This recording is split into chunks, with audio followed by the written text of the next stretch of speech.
ముగిస్తున్నాను. భూమి నిరాకారముగా శూన్యముగా ఉండేటప్పుడంట జలముల పైన ఆత్మ ఏమైంది తెలుసా? అల్లాడింది. ఈ కొత్త ప్రపంచాన్ని దేవుడు చెయ్యలేడా? కొత్త ఆకాశాన్ని చెయ్యలేడా? క్రొత్త భూమిని చేయడానికి చేతగాని దేవుడు కాదుగా ఆయన. కొత్తది చేయగలడు, కొత్తది ఇవ్వగలడు. కానీ దేవుని శక్తి ఎంత గొప్పదో తెలుసా? పాడైపోయిన ప్రపంచాన్ని మరలా బాగు చేయడం ప్రారంభించాడు దేవుడు.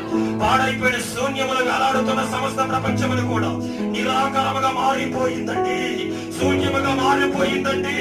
అలాంటప్పుడు జలముల పైన ఆత్మ ఏమవుతుంది తెలుసా?